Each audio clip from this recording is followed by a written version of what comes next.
chiffon et que je tordais, puisqu'il fallait que je les lave pour les sécher et les réutiliser. Quand je tordais le sang, quand je voyais la quantité de sang que je perdais par jour, scientifiquement, c'était inexplicable qu'on puisse perdre autant de sang et rester en vie. Je vous assure, la première année que j'ai commencé à saigner ainsi, j'ai dû arrêter l'école pendant quelques mois. Mais la bonne nouvelle est que cette année-là, j'ai quand même eu mon probatoire. Donc, Dieu sait comment il fait ces choses. Puisque je me suis absentée de l'école pendant quelques mois, le temps de rester à la maison en me disant, bon, peut-être le sang va s'arrêter. Mais en constatant que le sang continuait, j'ai dû aller à l'école dans cet état. Bon, je n'y allais pas tous les jours. J'allais juste le temps de prendre, de recopier les cours chez les copines et rentrer à la maison. C'est ainsi qu'un jour, j'ai rencontré une amie avec qui j'avais fréquenté en 6e ou 5e, comme ça, au lycée de Bafoussam. On s'était perdu de vue. On s'est retrouvés à Bamenda 1, 4 matin. Je lui ai expliqué ma situation. Elle est venue à la maison. Elle a beaucoup sympathisé. Et puis, elle m'a proposé de venir rester chez eux le temps qu'elle voit comment elle peut m'aider à aller chez les marabouts, essayer de résoudre mon problème. Je vous assure qu'à cette époque, je n'étais pas éveillée. Je ne connaissais pas Dieu. Je ne connaissais rien de rien. Tout ce que j'avais en moi, c'était mon instinct de suivi. Tout ce que j'avais en moi, c'était mon instinct de suivi. Je voulais survivre à ce sort parce que je considérais ça comme un sort. Puisque je suis allée à l'hôpital, on m'a fait même un curettage. Vous imaginez, un curettage que normalement on fait aux femmes qui ont avorté. Et moi, à l'époque, j'étais une fille innocente, je ne connaissais pas d'homme. Comment ça se fait qu'étant une enfant, on m'a fait un curettage, on m'a même piqué des métégines. Vous savez ce qu'on appelle le métégine. Ce sont des injections qu'on pique généralement aux femmes qui ont accouché et qui saignent abondamment. On a tout essayé du point médical pour arrêter le saignement, mais rien n'y a remédié. C'est donc en désespoir de cause que j'étais obligée de suivre ma copine chez les marabouts. On est allé chez plusieurs marabouts. Je ne me souviens plus exactement où ils étaient, mais je sais qu'on avait fait au moins la ronde des marabouts qui étaient installés à Bamenda à cette époque-là.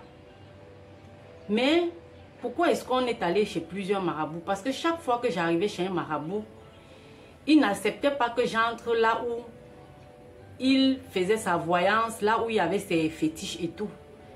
Et à cette époque, je ne comprenais pas que les menstrues d'une femme détruisent les fétiches des marabouts. Moi, je n'ai pas compris cela à cette époque-là. C'est en grandissant ensuite dans la spiritualité que j'ai compris le pouvoir qu'a les menstrues d'une femme. Donc, chaque fois qu'on est allé chez un marabout, il m'a gardé très loin de ses fétiches et il a juste envoyé la nouvelle à ma copine de me dire que non, il ne peut pas travailler pour moi. Non, il ne peut pas travailler pour moi. C'était la réponse que je recevais à chaque fois qu'on allait chez un nouveau marabout. Cher élu de Dieu, je ne vais pas vous cacher que j'étais au bord du suicide. Je ne voulais plus rester dans ce monde. J'étais fatiguée, j'étais malade, j'étais amaigrie, sèche, blanche. Je n'avais plus que la peau qui me collait aux os. Le pire dans tout ça, c'est que je n'avais pas une aide vraiment concrète qui pouvait me donner l'espoir d'un lendemain meilleur. Qu'ai-je donc fait? Je suis rentrée chez nous, j'ai dit au revoir à mes parents. J'ai dit à ma maman, je ne veux pas rester auprès de toi et te voir pleurer tous les jours. Je suis fatiguée. Laissez-moi m'en aller. Si un jour vous entendez que je ne suis plus de ce monde, quelque part, venez porter ma dépouille. Allez m'enterrer tout simplement. Quand j'ai dit cela, je l'ai dit parce que j'avais un dragueur à l'époque qui était intéressé par moi, mais qui ne savait pas que je souffrais de cette perte de sang chronique. J'étais une très jolie jeune fille, quoique innocente, mais qui était approchée par des hommes, bien entendu. Donc, c'est comme ça que Ce dragueur m'avait donné 10 000 francs pour payer une chambre en ville, puisque la chambre à l'époque coûtait 5 000 francs. Une simple chambre banale, vous voyez un peu. Donc, et il m'a aussi acheté un petit matelas. J'ai décidé d'aller rester là-bas jusqu'au jour où je ne verrai plus le jour. C'est alors ainsi que je me suis installée dans ma petite chambre. Déjà, être autonome, c'était quelque chose de bon. Mais ma situation qui ne s'améliorait pas n'était pas pour m'encourager à quoi que ce soit. Je continuais de saigner tous les jours. Et laissez-moi vous dire, il y avait des fois, la plupart du temps, quand je me levais et que j'avais mal ajusté la couche qui était entre mes jambes, je voyais des gros cailloux noirs de sang qui coulaient entre mes jambes. Des gros cailloux noirs qui sentaient très mauvais. Du coup, à cause de cette condition, je m'abstenais de me mélanger au milieu de la foule. Je m'abstenais de sortir. Je vivais un peu d'une manière sédentaire. Je ne voulais plus, j'étais devenue un peu paranoïaque. J'avais toujours l'impression que quand on me regarde, c'est parce que le sang a dépassé la couche. Ou quand on me regarde, sûrement le sang a traversé mes jambes. Donc, j'étais très mal à l'aise au milieu des gens. J'ai décidé donc de rester dans ma chambre. Je n'allais au dehors que lorsque c'était très très important. Donc, un beau jour, comme là où j'habitais, c'était juste en face d'une église réveillée. Voilà donc là où commence mon cheminement dans le christianisme. Je vivais en face d'une église réveillée et j'avais constaté que tous les dimanches, les fidèles venaient dans cette église tout bien habillés, bien dépareillés, avec une bonne mine, toujours heureux et tout ça. Et moi, et ils venaient, ils étaient toujours, vous voyez, en groupe, ils causaient entre eux et avec cette ambiance-là qui me plaisait tellement. Et moi, j'étais assise sur ma véranda, je les regardais et disais, waouh! N'en parlons donc pas de la musique qui sortait de cette église, les musiques vraiment entraînantes qui donnaient envie de danser, de chanter, de louer Dieu et d'oublier ses problèmes, quoi. Donc, un dimanche, j'ai décidé de me mêler à eux. J'ai aussi porté une longue robe qui traînait jusqu'au sol. J'ai attaché un gros foulard sur ma tête et je suis partie me mêler à eux. Je vous avoue, quand j'y allais, ma première intention était que comme j'entendais tout le temps que ce Dieu fait des miracles, c'est un Dieu de miracles. Moi, j'y allais pour mon miracle. Je n'y allais pour rien d'autre. Je n'y allais pas pour le salut ou pour être utilisé par Dieu ou pour la repentance ou quoi que ce soit. Moi, tout ce qui m'intéressait quand j'y allais, c'était pour la guérison, pour le miracle. Voilà. Donc, quand j'entre à l'église, j'ai rencontré le pasteur à la fin du culte. J'ai essayé de l'expliquer mon problème. Il m'a dit, non, ne t'inquiète pas. On va te donner les versets bibliques, on va te suivre. Et avec beaucoup de prières, tu vas voir, il y aura de grands changements.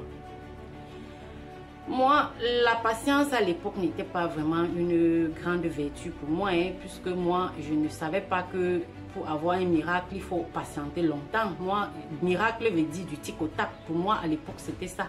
Donc après, j'y être resté pendant un mois, quoi qu'en lisant les versets toutes les nuits, en priant, même en jeûnant, tout. Il n'y a eu aucun changement, malheureusement.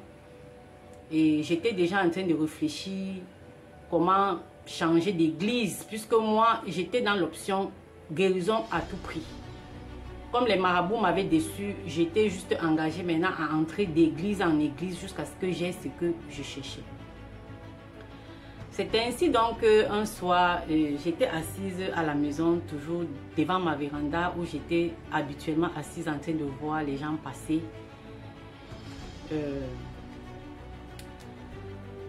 J'ai donc entendu ma voisine du même immeuble que moi qui parlait d'une croisade qui a commencé au stade principal de Bamenda. Et elle donnait le témoignage comment ce pasteur est venu du Nigeria, très préparé, très loin. Il fait des miracles. Et dès que j'ai entendu ce mot miracle, j'ai dit, ah, voilà là où je dois partir. C'est là où il me faut. Donc, sans rien leur dire, le lendemain, je me suis juste apprêtée aussi. Je me suis rendue au stade de Bamenda vers 17 h, puisque la croisade était de 17 h jusqu'à 22 h tous les jours. Et la croisade devait durer environ, je crois, 3 mois ou 4 mois, quelque chose de ce genre. Quand je suis allée, je me suis repentie, j'ai donné ma vie à Christ, j'ai confessé mes péchés, j'ai décidé d'abandonner mes anciennes voies, c'est-à-dire comment est-ce qu'on dit, l'ignorance, le péché et tout et tout. Donc voilà, j'ai donné ma vie à Christ et j'ai même joint la chorale. Je suis même devenue choriste, je chantais parmi les chantres et tout et tout. Mais laissez-moi vous dire que pendant tout ce temps que je servais Dieu, personne n'avait deviné dans cette église que je saignais de manière chronique. Parce que j'avais fait de telle sorte que dans mon sac à main, j'avais des torchons pour changer. Et j'avais pris des parfums très forts pour de temps en temps aller me changer et revenir. Et le reste, je laissais à Dieu. Je laissais à Dieu tout simplement. Donc, après peut-être 2 mois, 3 mois comme ça dans cette église, un jour, j'avais saigné plus que d'habitude et je me sentais très faible. Donc, j'avais décidé d'absenter l'église ce jour-là et je suis restée à la maison. C'est là que le lendemain, je suis réveillée très tôt le matin par la sœur en question qui s'appelait Olga. Elle vient me réveiller, elle me dit: je ne t'ai pas vu hier à l'église. Qu'est-ce qui s'est passé? Pourquoi tu n'es pas venu? Tu as raté tellement de choses. Le pasteur a donné des prophéties et elle m'a raconté les prophéties que le pasteur a données. Et parmi les prophéties que le pasteur avait données, il avait donné ma prophétie. La prophétie de ma situation. Il a dit: il y a dans cette congrégation une jeune fille qui saigne de la perte de sang il y a de cela 2 ans. Elle est allée partout. Elle a cherché la guérison partout. Le Seigneur lui a dit qu'il est temps qu'elle reçoive sa guérison. Je vous assure, quand j'ai entendu la sœur Olga dire cela, j'ai eu la chair de poule. Je suis devenue pâle. J'ai même failli m'évanouir. Elle m'a demandé: qu'est-ce qu'il y a, ma soeur, qu'est-ce qu'il y a? Je lui ai expliqué. Je lui ai dit: Sister Olga, est-ce que tu n'es pas en train de te moquer de moi par hasard? Peut-être tu as constaté que je suis tout le temps mouillée, je saigne tout le temps et tu prends cela pour te moquer de moi en me parlant que le pasteur a prophétisé je ne sais quoi. Elle était dépassée, elle était choquée. Elle me reconfirme que non, elle n'était au courant de rien et que vraiment ça confirme que Dieu est en train de me parler directement. Je vous assure, je me suis mise à pleurer. J'ai été émue aux larmes. Parce que déjà depuis que j'étais entrée dans cette église, comme j'étais persuadée que personne ne peut remédier à rien de ma situation, que personne ne peut m'aider, je n'avais jamais eu le courage d'aller voir le pasteur pour lui parler de ma situation. Jamais. J'étais résignée. Je me suis dit, au moins là-bas, j'ai l'ambiance, j'ai l'espoir, j'ai l'amour de certaines personnes et ça me donnait l'envie de continuer de vivre. C'est ainsi donc que quand j'ai fini de pleurer, elle m'a demandé de lui expliquer ma condition, ma situation et tout. Je lui ai tout dit. Elle m'a dit que je suis celle dont le pasteur a prophétisé et il a sommé que si la personne est concernée, la personne vienne le voir au bureau. C'est ainsi qu'elle m'a donc amené au bureau. On a rencontré le pasteur. Je vous assure que même moi, le pasteur ne m'a pas fait une imposition de la main ou une prière quelconque. Rien de tout ça. Il m'a aussi accueilli à distance comme les marabouts dont je vous ai parlé. Il m'a donné une chaise. Dès qu'il m'a vu et qu'on lui a expliqué qui je suis, il a donné une chaise à distance de m'asseoir et il a juste donné des instructions. Pas de prière. Je dis bien pas de prière, pas d'imposition de main. C'est alors là qu'il me dit, je dois aller à la clinique. Il y avait une clinique privée au marché de Bamenda. Et ce docteur-là était aussi un docteur qui faisait partie des membres du réveil en question. Et donc, le pasteur m'a dit d'aller voir ce docteur et de faire des injections. C'est là que je lui dis, non, pasteur, toutes les injections dont vous êtes en train de parler, je les ai déjà faites, mais ça n'a abouti à rien. Il me dit, ma fille, garde la foi. Cette fois-ci, tu vas rentrer chez toi. Tu vas prier pendant 7 jours consécutifs. 7 jours consécutifs. En lisant tel verset, tel verset, tel verset. Et après, tu viendras donner ton témoignage. Après avoir fait ces prières, quand tu vas constater que le sang s'est arrêté, tu iras maintenant dans la clinique du docteur piquer les 3 injections dont je t'ai demandé. Je me suis donc soumise à ce qu'il m'a dit. Je suis rentrée chez moi ce jour-là. Je n'avais pas trop de foi, mais j'ai décidé d'exécuter ce qu'il m'a dit en priant le mieux possible. Mais je vous assure que chaque jour, je me réveillais à une heure précise, très précise. C'est-à-dire chaque soir, chaque nuit, je dirais plutôt, chaque nuit à 2 heures du matin, il y avait comme quelque chose qui me réveillait exactement à cette heure. Et quand je me réveillais, j'étais transportée en esprit, prier, intercéder pour ma vie, lire les versets que le pasteur m'avait demandé. C'est comme ça que je lisais ces versets, je les lisais avec beaucoup de foi. Je dis bien, chaque jour, je me réveillais à 2 heures du matin pendant 7 jours consécutifs. Ne me demandez pas ce qui me réveillait à cette heure, puisque moi-même, à l'époque, je ne savais pas. C'est ainsi que, le 7e jour, après avoir fini ma prière, j'ai entendu un bruit assourdissant sur mon toit. Boum! Je me suis réveillée en sursaut.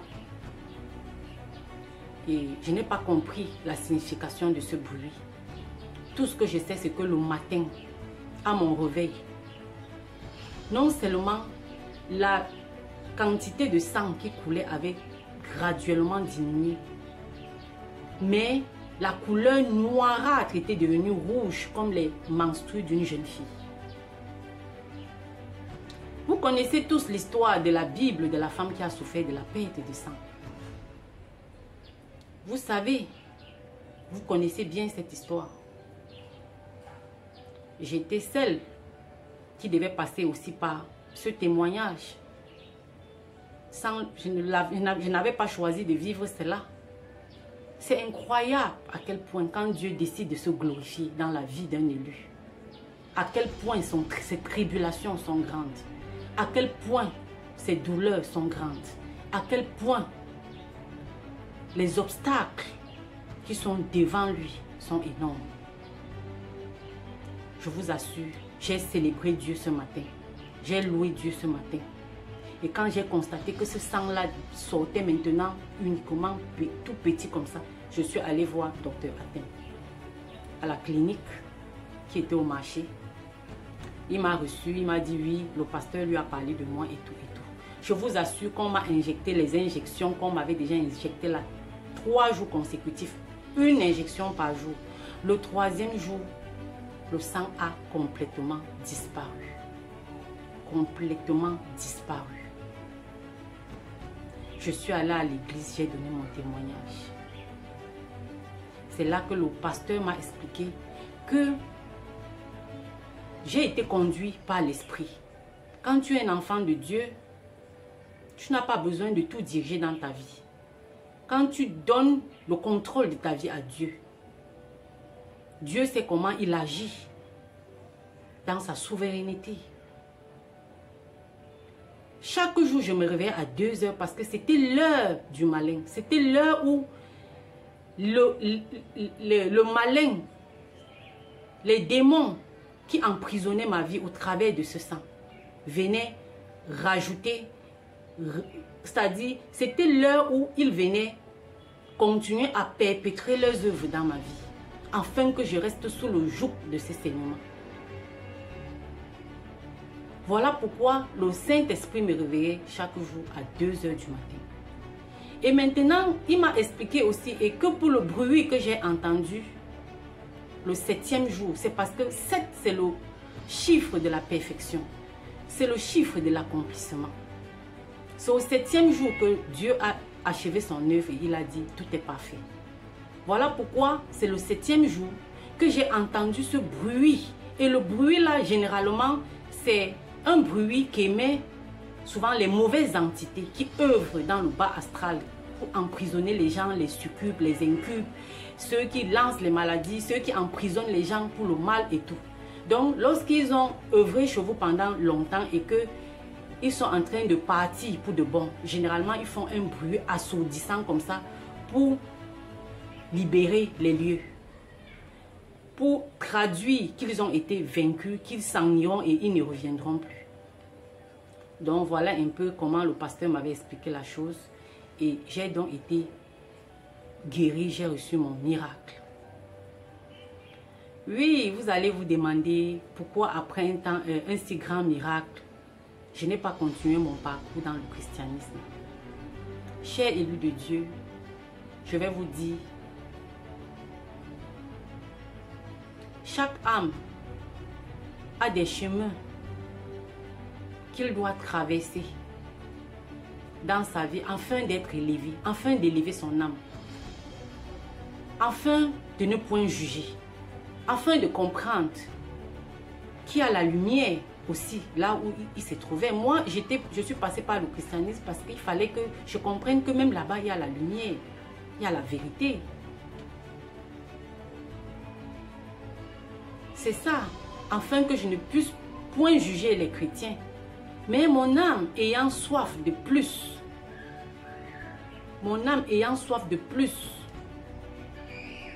j'avais besoin de la spiritualité sans limite, de la spiritualité authentique,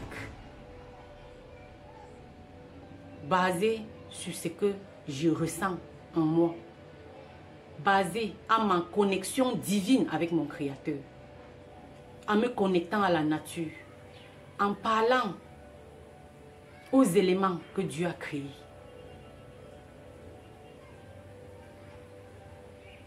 Donc, vous pouvez comprendre avec ce témoignage que Dieu peut faire des miracles. Dieu te rendra visite en tenant compte de ce à quoi tu crois. Il se manifestera à toi. Parce que nous sommes au-delà, avant que les religions n'existent. Nous étions au commencement même du monde, nous étions déjà. Pourtant, les religions n'existaient pas. Cette vidéo, c'est pour vous exhorter à croire en vous. À croire en vous, quel que soit le chemin, les chemins tordus. Même si vous marchez dans les flammes, croyez en Dieu. Croyez en celui qui vous a envoyé sur cette terre. Car la fin de toute chose concourt au bien de ceux qui aiment Dieu. Si vous avez aimé cette vidéo, n'hésitez pas à me mettre un petit like. Ce petit like, c'est le seul merci que je peux recevoir de vous. Parce que ce like va aider à ce que la vidéo soit recommandée par YouTube et beaucoup d'autres personnes puissent regarder aussi la vidéo comme vous et être fortifiées. Merci, chers élus de Dieu, de m'avoir toujours soutenu depuis que j'ai commencé à exhorter sur cette chaîne sur la spiritualité. Merci à vous qui laissez un commentaire. Je lis tous vos commentaires et je ferai des vidéos pour répondre à certaines de vos préoccupations. Si vous avez des questions, vous avez des préoccupations, laissez tout ça en commentaire. Je m'efforcerai de répondre à vos questions, soit directement, soit grâce à une vidéo. Merci de votre soutien. On se retrouve très bientôt pour une nouvelle vidéo.